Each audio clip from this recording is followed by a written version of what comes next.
Section 1. Sarah, I've heard that you want to move into a homestay family. Is that correct? Yes, that's right. I've been staying with my aunt, and now my cousin is arriving from Singapore, and my aunt needs the room for him. Oh, that's bad luck. Well, I'll need to get some particulars first. Sarah, what's your full name? Sarah Lim, and that's Sarah without the H at the end.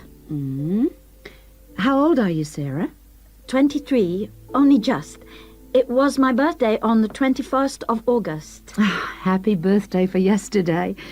How long have you been in Australia? A year in Adelaide and 6 months in Sydney. I prefer Sydney. I've got more friends here. What's your address at your aunt's house? Flat 1, 539 Forest Road, Canterbury. And the postcode is 2036. Okay. What are you studying now? I was studying General English in Adelaide, and now I'm doing academic English because I'm trying to get into medicine next year. That sounds good, but it'll take you a long time. When would you like to move out from your aunt's? My cousin arrives on Friday morning, so I'd better be out on Thursday. What, the 7th of September? Yes, that's right. That doesn't leave us much time. Right, okay. I need to know what kind of accommodation you'd like so I can get you something suitable. Can I share a room with someone else? I've been alone in my room at my aunt's, and I've always shared with my sister, and I like that. Yes, fine. That'll save you money, too. Would you like to live with a family, or do you think that a single person would be better for you? I have lots of very nice single people on my books. Do you have any women living alone, retired women? Yes, I have quite a few whose children have grown up and left home.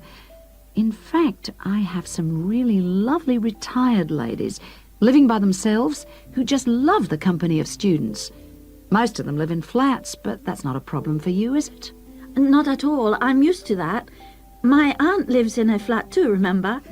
I'm not used to a big house with a garden, swimming pool, pets and all that. Okay, fine. I know quite a bit about what you want now.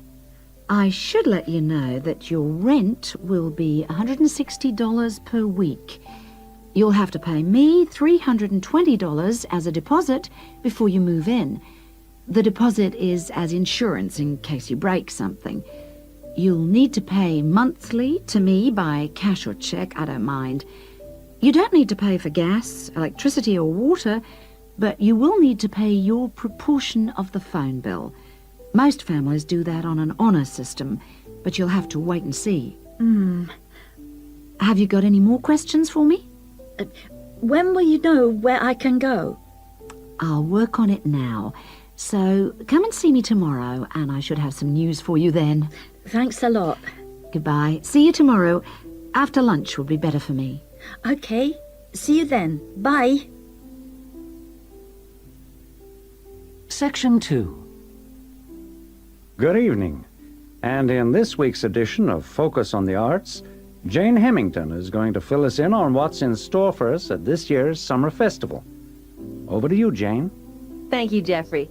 This year, the Summer Festival is the biggest we've ever seen, so there should be something for everybody. This is the 3rd year they've run it, and the timing's slightly different. For the last couple of years, it's been around the 5th to 17th, but this year, they wanted to allow everyone enough time to recover from the 1st of January celebrations, and they've put it at the end of the month. The program has sensational theater, dance, and also a large number of art exhibitions. But the thing the festival is most famous for is its great street music. For today's report, though, Jeffrey, I'm looking at some of the theatrical events that you might like to see. In particular, at this year's theme, circuses. I'm going to tell you about 2 circus performances, but there are plenty of others in the program. I've chosen these because they represent distinct movements within circus performance.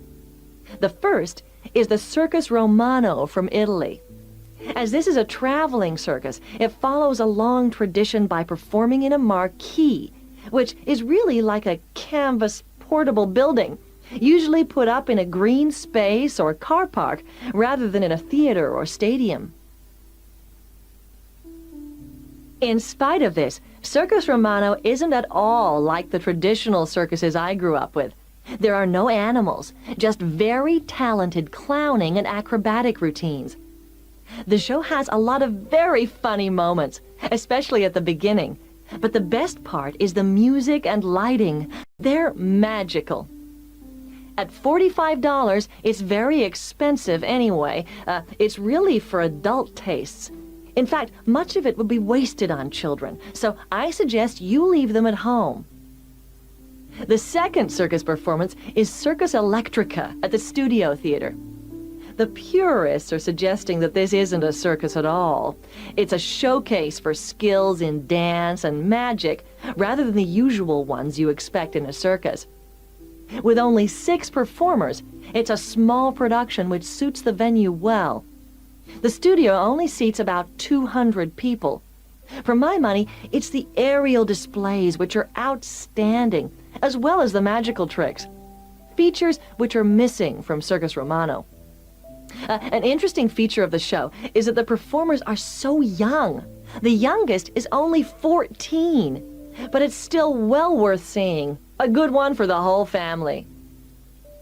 And finally, as it's summer, you may wish to see some of the festival performances that are being presented outdoors, like the famous Mekong water puppet troupe performing in the city gardens this week. Now, water puppetry is amazing. It's large puppets on long sticks, controlled by puppeteers standing waist deep in the lake.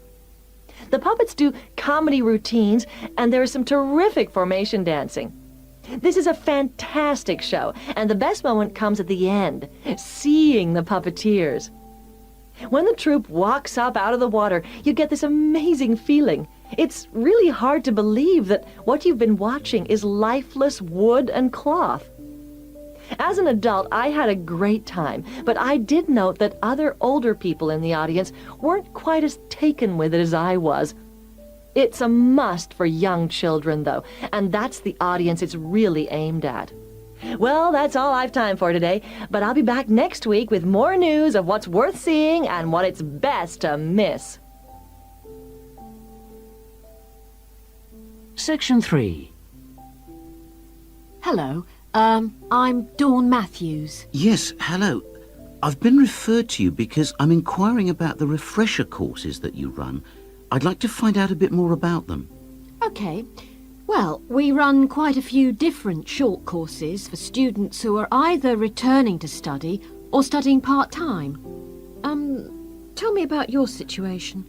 Well, I think that I really need some help in preparing for the coming semester, especially to build up my confidence a bit and help me study effectively because, you see, I've been out in the workforce for nearly 12 years now, so it really is a long time since I was last a student. Yes, it can seem like a long time, can't it? Well, let me start by telling you what courses we have that might suit you. Are you an undergraduate or a postgraduate, arts or sciences? Undergraduate, and I'm in the business faculty. Right then. Well, first of all, there's our intensive Study for Success seminar, orientations, as well as how to prepare for exams. What about the motivational side of things? Well, there's a range of motivational exercises that we do to help the students feel positive and enthusiastic about their study. The process of learning and exploring a subject can lead to a whole new way of looking at the world, and the study skills and techniques that you build up can be applied in all sorts of different ways.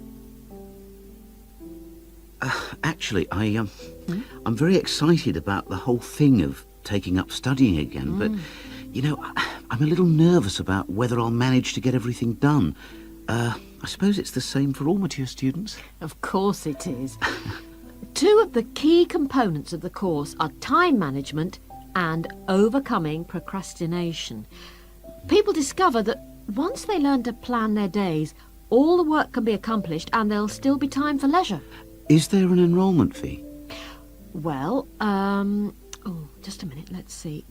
The cost is £30, which includes all course materials and morning tea. You have to arrange your own lunch. Well, that wouldn't be a problem. I already make sandwiches for my 3 kids and my wife and myself every day. I won't have to change my routine. No. Now, I need to tell you that this is a very popular course, and it's essential that you book well ahead of time. In fact, the course convener tells me that there are only 5 places left. What other course might be good for me? There is one other that you could benefit from. It's simply called Learning Skills for University Study, and is on 3 consecutive mornings, starting on a Monday from 9 to 12, and costs £25. This is aimed at upgrading the study skills most school leavers have, and help them cope with the increased demands of university study. It focuses mainly on making students more responsible for their own success. What sort of things are covered in this course? Well, basically, it's more advanced thinking, note-taking, reading and writing strategies, but also some input about stress management. I think I'd be better off starting from the basics and looking at all the strategies, don't you? Yes, from what you've told me, I think that's more in line with your situation. All right then. Can I book a place on the Study for Success seminar course now? Yes. Let me just get out a registration form and take down your details. Section 4. We're very grateful that the committee has agreed that a representative for the Students' Union can present students' suggestions about the design for the proposed new union building. We appreciate that some of our ideas may not be feasible in the circumstances, but we do feel that it is important that the ultimate beneficiaries of the facilities should have some say in its design. If I could start by briefly explaining what steps were taken to find out student opinion and how we have arrived at conclusions. Firstly, a meeting was held in the current union for our SU committee to explain the options. Then we invited all students to submit written suggestions for the design, placing cards in a suggestion box. These suggestions then provided the basis for the design of a questionnaire which was completed by approximately 2,000 of the college students over a period of 3 weeks. Finally, the SU committee collated the results and drew up a report. If I can just hand around a copy of that report. This presentation is essentially a summary and discussion of the key points of this report. So, in broad terms, the consensus was as follows. Firstly, regarding the crucial matter of the site, we presented the 3 options that you have proposed. 1, in the city center near the Faculty of Education. 2, on the outskirts of the city near the park. And 3, out of town near the halls of residence. We asked students to cite reasons for and against these sites, and there was remarkable agreement on all 3. Site 1 was unpopular because of traffic and parking problems.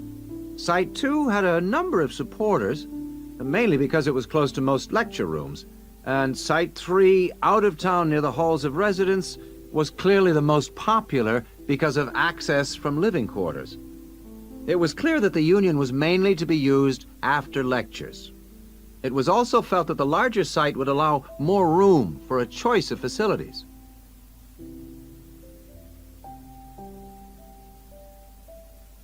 Our second area of interest was obviously the facilities. There was minimal interest in having a library on the premises, but one option seemed to be a reading room instead, more useful. We would like the current table games room to be replaced with a small gym, and if possible, a small swimming pool. Not, of course, Olympic-sized. There was a large number of respondents in favor of a travel agents and insurance center. We also request that there be the offices of the Student Counseling Center, moving this from the refectory.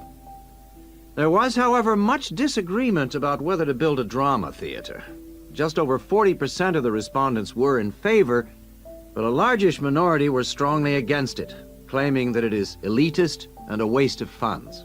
Essentially, the jury is out on that. Finally, given the number of unfortunate incidents in the current union over the past few months, a strong point was repeatedly made about security. The recommendations would be at least video surveillance and security personnel who would check student union cards on request. We doubt if it would be feasible to have a check at reception of all people coming in. Well, this is the summary of the views of the student population.